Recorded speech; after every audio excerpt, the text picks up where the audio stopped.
Hello everyone. So this is Mathematical Tools Part 4 और यहाँ पे हमें बेसिकली पढ़ना है integration which is calculus part. अब इंटीग्रेशन क्या होता है, चलो पहले टॉपिक तो लिख लेते हैं।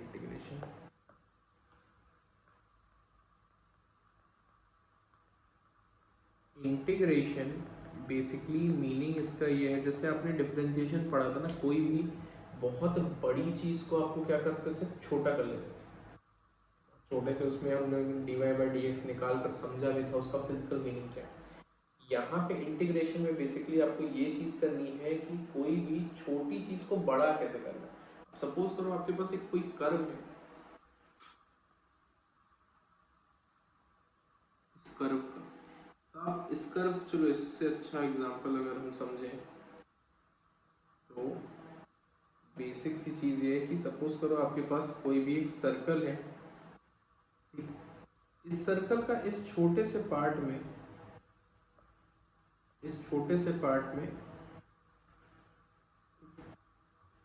तो एक एरिया आपने निकाला which is let's suppose dx। अब इस एरिया में आपने क्या किया कि जो भी वैल्यूज आपको फाइंड करनी थी या जो कुछ भी फाइंड करना था आपने निकाल लिया। छोटे से एरिया में निकालना पॉसिबल है, पूरे सर्कल में निकालना पॉसिबल नहीं होगा, था छोटे से एरिया में आपने निकाल लिया। अब इस सर्कल का लेट्स सपोज रेडियस r है, आपने क्या किया, इस सर्कल का जो भी अलजेब्रिक एक्सप्रेशन होगा या फिर इक्वेशन होगी, वो सपोज करो यहाँ पे आपने वो इक्वेशन लिखी और उसको पूरे के पूरे और dx मल्टीप्लाई करके इस छोटे से हिस्से से, और कहाँ से जीरो से r तक। जीरो से r मतलब जीरो इसका सेंटर से लेकर इसके रेडियस तक पूरा का पूरा आपने सर्कल कवर कर लिया। तो इंटीग्रेशन का बेसिक मीनिंग ये है कि किसी छोटी सी चीज का पूरे बड़े एरिया पे आप अप्लाई करके किसी बड़े एरिया का या बड़े सेक्शन का आप क्या कर सकते हो, उसका पूरा का पूरा एरिया निकाल सकते हो। ठीक है, इंटीग्रेशन बेसिकली 12th क्लास में मैथ्स के बच्चे पढ़ेंगे, बट फिजिक्स में जितनी ज़रूरत है हमें सिर्फ उतना पढ़ना है, बहुत डीप में नहीं जाना, बहुत ज़्यादा डिफिकल्टीज पे नहीं अड़ना, जितनी ज़रूरत है सिर्फ उसी का देखना है हमको बेसिकली। ठीक है, तो यहाँ पे फिजिकल मीनिंग आपको समझ में आ गई क्या होता है। सिंबल जो होता है इंटीग्रेशन का, सिंबल इस तरीके से लंबा सा सांप बना दो या एस बना दो, और यहाँ पे आप कोई भी फंक्शन या फिर इक्वेशन आप जो भी लिखते हो, और साथ में dx मतलब जिसके रिस्पेक्ट में आप काम कर रहे हो। अगर आप dy करते हो तो that means you are working on Y respect और वाई कोऑर्डिनेट। यहाँ पे आप x के रिस्पेक्ट में हम बात कर रहे थे, x की बात करते हैं। अब इंटीग्रेशन होता है एक्चुअल में दो टाइप का, एक होगा आपका डेफिनिट और दूसरा होगा आपका इनडेफिनिट। करना आपको बेसिकली फॉर्मूला दोनों के लिए सेम रहेगा। ठीक है, डेफिनिट और इनडेफिनिट में बेसिक जो फर्क है अगर हम समझे तो इनडेफिनिट में आपके पास एक कोई पर्टिकुलर वैल्यू नहीं आएगी, you always have to find a particular, एक आपके पास एक्सप्रेशन ही निकलेगा। ठीक है, और अगर आपके पास पर्टिकुलर वैल्यू नहीं रहेगी, पर्टिकुलर वैल्यू नहीं रहेगी, तो एक कांस्टेंट आप क्या करोगे, उस वैल्यू में हमेशा ऐड करोगे। यहाँ पे आपको एक फिक्स्ड वैल्यू मिलेगी,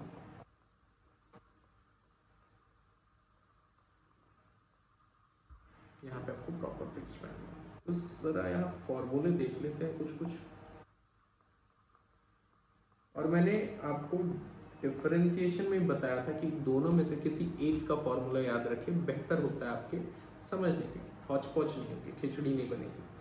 तो यहाँ पे जो सबसे पहला फॉर्मूला है x to the power n का, यहाँ पे क्या होगा, जैसे वहाँ पे क्या होता था डिफरेंशिएशन में, एक पाव आप n को आगे लेकर आते थे और पावर को क्या करते थे, माइनस करते। यहाँ उल्टा, वहाँ माइनस हो रहा था, यहाँ प्लस होगा, वहाँ आगे लेकर आ रहे थे, यहाँ ऊपर चढ़ा दो।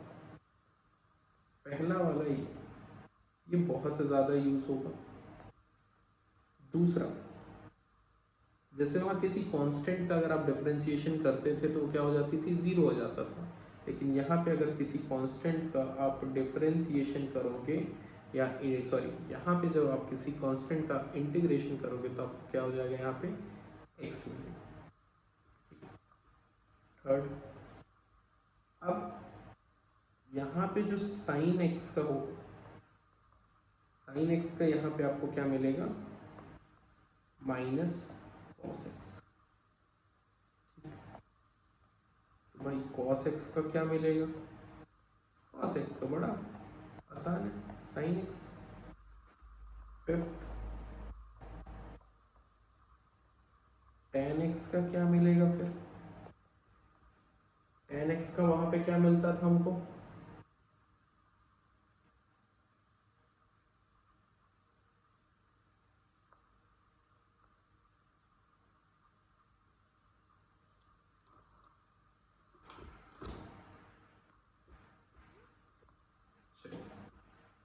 तो देख लेते हैं अब हमारा फिफ्थ नंबर है ना।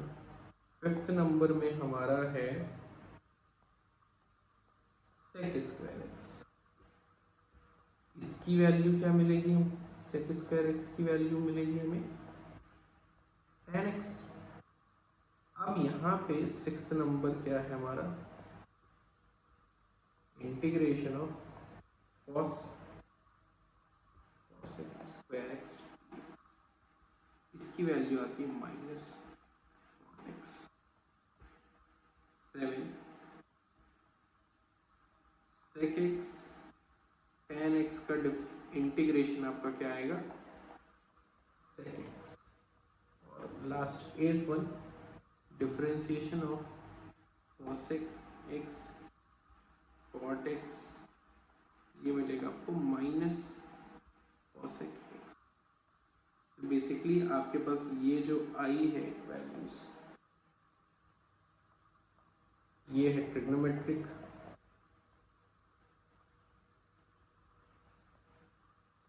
ट्रिग्नोमेट्रिक वैल्यू ऑफ इंटीग्रेशन, ये नॉर्मल है अलजेब्रिक के लिए सॉल्व करने के लिए, ठीक है। बेसिकली इतनी ज़रूरत तो आपको पड़ेगी। अब ज़रा यहाँ पे देख लेते हैं अलजेब्रा, ठीक है। इसमें बेसिकली एडिशन और सब्ट्रैक्शन वाले ही इंटीग्रेशन आपको चेक करने हैं। अगर आप मल्टीप्लाई और डिवीजन के साथ चेक करना है, जो कि हमको ज़रूरत बेसिकली नहीं पड़ेगी फिजिक्स में, वो पड़ती है मैथ्स के लिए, और हम पढ़ रहे हैं फिजिक्स। यहाँ पे अगर हमको देखने हैं इनडेफिनिट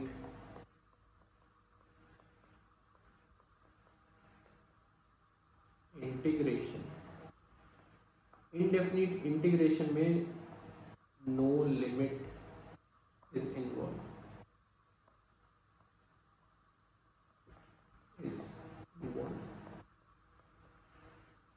सबसे अच्छी बात, इसमें कोई लिमिट इन्वॉल्व नहीं है, you just need to find a particular thing. अब सपोज करो मैं बोल देता हूँ आपसे x to the power 4 dx, इसका आपको निकालना है क्या, इंटीग्रेट करना है इसको। क्या पढ़ा अभी फॉर्मूला हमने देखा, x n plus one upon n plus one, n की वैल्यू क्या है 4, यहाँ पे क्या हो जाएगा x 4 प्लस वन, नीचे 4 प्लस वन, क्या आ जाएगा x टू दी पावर 5 और नीचे 5 प्लस एक कांस्टेंट सी। ये चीज़ मैंने बताई थी, क्योंकि इनडेफिनिट में आपके पास there is no fixed value, you need to find a particular value in only definite integral. Indefinite में आपको नहीं करना है, इनडेफिनिट में सिर्फ और सिर्फ एक कांस्टेंट की वैल्यू हमेशा ऐड होगी, विच इज सी। आपको चुपचाप से सी लगा देना, जैसे आप अपने दोस्तों के लिए लगाते हैं। अब यहाँ पे देख लेते हैं एक और ऐसा ही,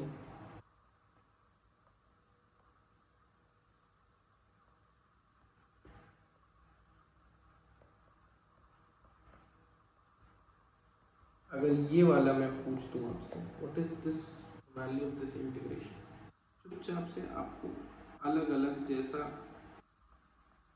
हम करते थे, इसकी वैल्यू कितनी हो जाएगी, 5 बाहर चला जाएगा, x square D x plus इसकी वैल्यू हमको पता है कॉस एक्स। इसको सॉल्व करोगे तो आपके पास आएगा एक्स टू दी पावर 3, नीचे भी 3 प्लस माइनस कॉस एक्स, जरा इसको फाइनल लिख देते हैं, माइनस कॉस एक्स प्लस सी, ये आंसर रहेगा। इजी। इसके बाद अगर डेफिनिट इंटीग्रल कैसे करना है, डेफिनिट इंटीग्रल जो है वो क्या करना है और उसमें ऐसा क्या खास आ जाता है। इंटीग्रेशन, एक तो पहली चीज इसमें लिमिट आएगी। अब लिमिट आएगी तो इस लिमिट में क्या करना है आपको, लिमिट समझना है क्या होता है। एक तरह से आप समझिए बाउंड्री, किसी भी, जैसे हमने अभी सर्कल में शुरू में समझा था उसकी फिजिकल मीनिंग में इंटीग्रेशन में, कि यहाँ पे एक बाउंड्री फिक्स रहेगी, इस यहाँ इस फर्स्ट पॉइंट से लेकर इस पॉइंट के बीच में ही आपको निकालना है, x1 से x2 के बीच में और 0 से l के बीच में, और आप 0 से इन्फिनिटी समझिए। क्लियर है बात। अब यहाँ पे थोड़ा सा हम समझते हैं। सपोज करो ये आपके पास एक कर्व है जिस कर्व की वैल्यू x⁵। अब यहाँ लिमिट है कितनी, -1 से 2 तक, ये आपके पास एक limit. You need to find the value. Curve है, y कोऑर्डिनेट, x कोऑर्डिनेट। अब इस वैल्यू में, इस कर्व की वैल्यू में ज़रा देखते हैं भाई, इस कर्व की तो वैल्यू चल रही है ना -1 से 2 तक, फाइंड करना है इस कर्व में। काम करेंगे, इस कर्व का कोई छोटा सा हिस्सा काट लेंगे, मतलब x⁵ dx, लेकिन लिमिट कहाँ से, -1 से 2 तक है। अब यहाँ पे चीज़ समझिए कि x⁵ का आपको बहुत अच्छे से इंटीग्रेशन अब समझ में आ गया हो। क्या होगा कि ऊपर एक वैल्यू प्लस करो और नीचे वैल्यू एग्जैक्टली सेम लिख दो। आप लोग स्मार्ट हो, एक बार में समझ लो। -1 से 2 तक चलाना है।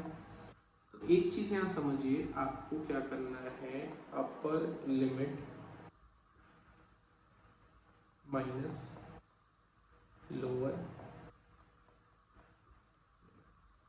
इस चीज़ का खास ख्याल रखना, upper limit minus lower limit.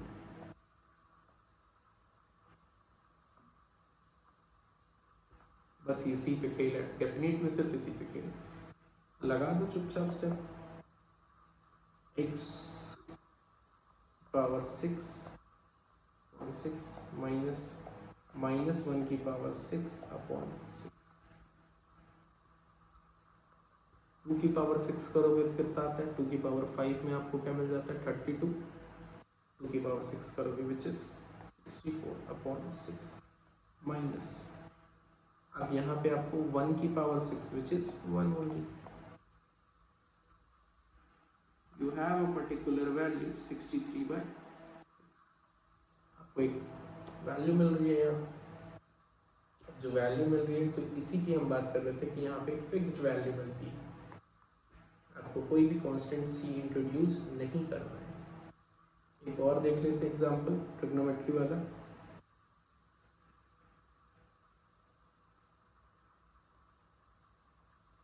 Zero से पाई की लिमिट है, cos x dx का आपको क्या करना है, इंटीग्रेशन फाइंड करना है।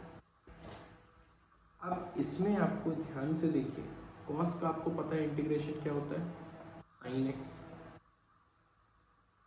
लेकिन लिमिट 0 से पाई, तो मतलब sin pi minus sin 0 degree. sin पाई बेसिकली मीनिंग क्या होती है इसकी, sin पाई मतलब 180 डिग्री। sin 180 क्या होगा, ज़रा यहाँ पे आपको मैं ग्राफ के थ्रू भी समझा देता हूँ, अगर इन केस आपको कभी वैल्यूज याद ना रहे। साइन ग्राफ,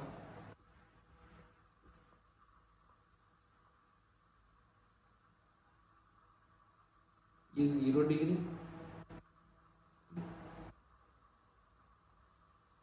ये 180 डिग्री और ये 360 डिग्री, ये 90,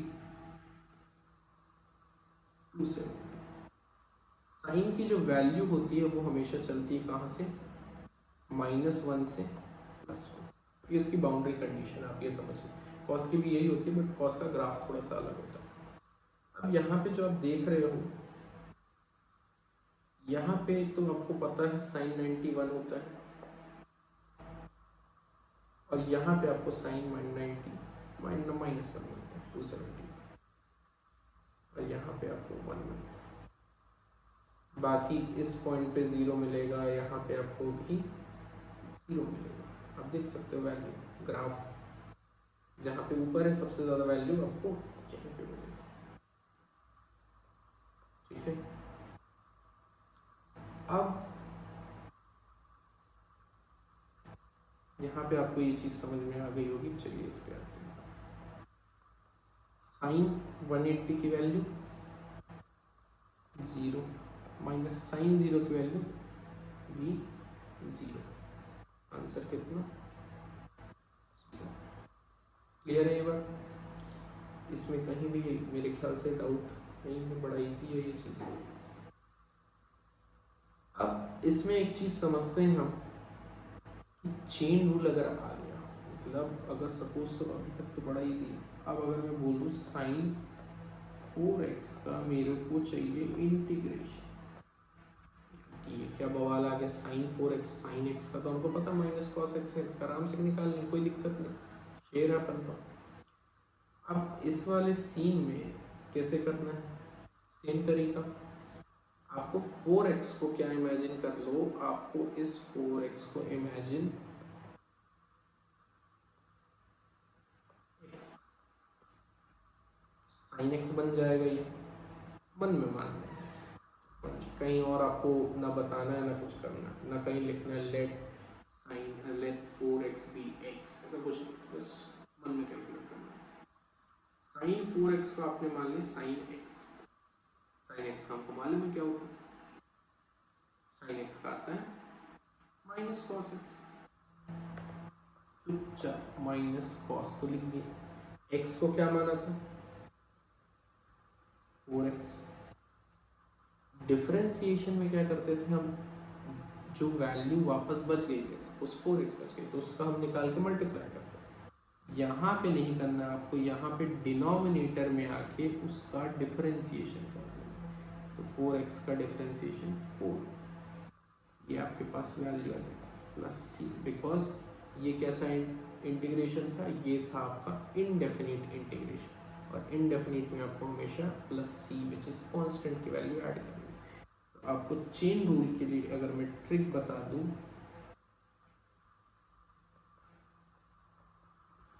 चेन रूल में आपको क्या करना है? एक तो पहले आपको इंटीग्रेशन तो करना ही है, वही सपोज वाला सी इंटीग्रेशन तो करना ही है। इंटीग्रेशन करने के बाद आपको स्टेप 2,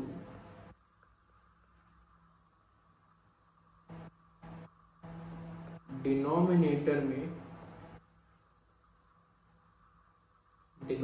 में जाके आपको क्या करना है? डिफरेंशिएशन करना है।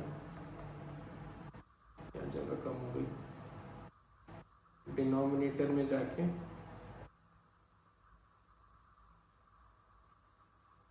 डिफरेंशिएशन करना है और उसको मल्टीप्लाई करते हैं, और ये सब में नहीं करना है, जो वैल्यू बच जाएगी 6x 4x इन सब में करना है। ठीक है, तब तक के लिए यहाँ पे हमारा मैथमेटिकल टूल्स पूरा हुआ। अब आगे हम पढ़ेंगे आपके यूनिट एंड मेजरमेंट्स और फिजिकल क्वांटिटीज़ उस चैप्टर्स में जो है, उन सभी को लेकर हम अब नेक्स्ट वीडियो में बात करेंगे। तब तक के लिए ओके बाय।